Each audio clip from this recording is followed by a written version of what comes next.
Sixers get the dub, fourth game in a row, and it honestly, watching games feel fun now, right? Having everyone healthy, having Joel Embiid drop 30 points, having Tyrese Maxey being there playing to his best, Yabusele, basically he's the big three now, right? Is it Yabusele, Tyrese Maxey, and Embiid, right?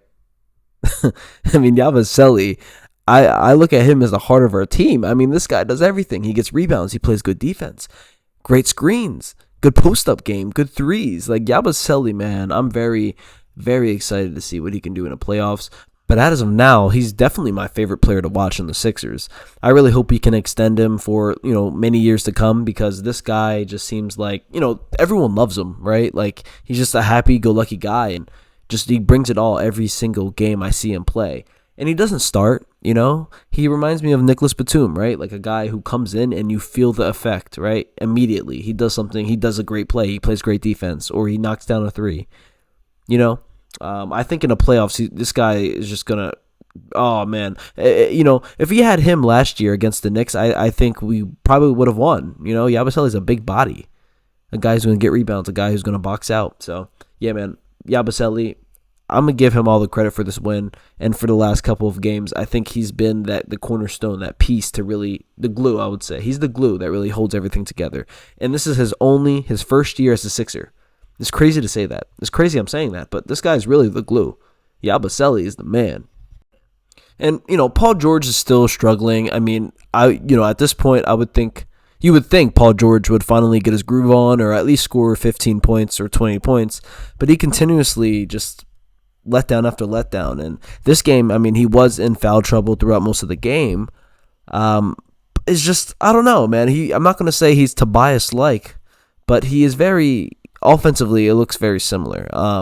Defensively, it's a whole nother story, though, right? Paul George is definitely one of our best defensive players on our team, especially when you match it up with a Kelly Oubre. And let me just talk about Kelly Oubre real quick. Kelly Oubre, great defensive performance. I mean, if Kelly Oubre plays like this every single day, we're winning the championship. I mean, Kelly Oubre played lockdown defense, getting deflection after deflection, especially when we ran our zone. He was the man in that zone. He got so many picks. And when you have a Paul George, who's a great defender, let me go back to Paul George now.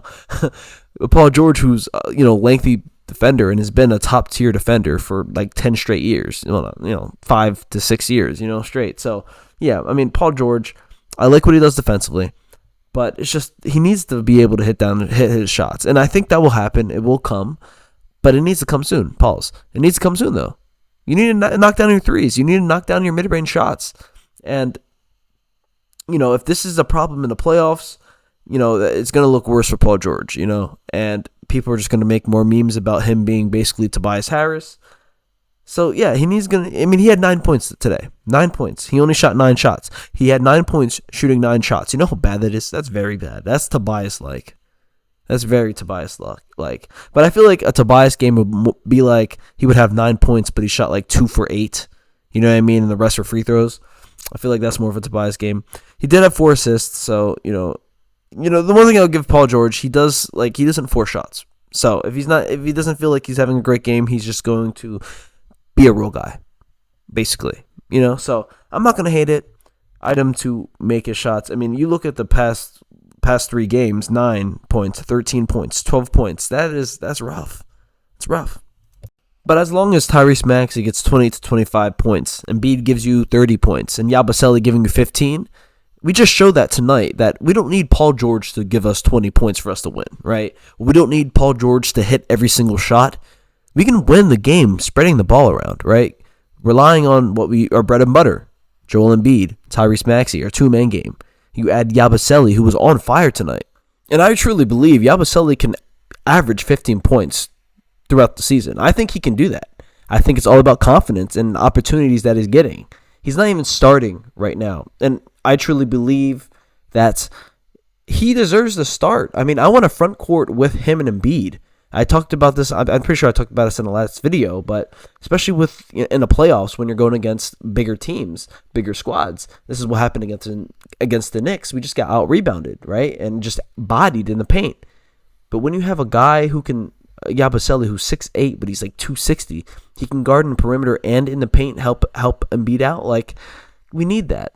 and I want to see him start with Embiid. I want to see him. I mean, I see some rotations where he's playing with Embiid, and it looks amazing. And when you add a Kelly Oubre to the lineup, a Paul George with that lineup, like, the defense is insane. When you're running zone, you have Kelly Oubre, Paul George, Yabusele, Joel Embiid, Tyrese Maxey. Like, I don't know, man. I just really like that lineup. We'll see what happens. Nick Nurse does like to switch things around. We'll see. But yeah, man, that's it for this video. I'm happy we got the win. 4-game winning streak. We are 10th seed right now. So we'll see what happens, man. Happy New Year's, everyone. Peace out. Much love.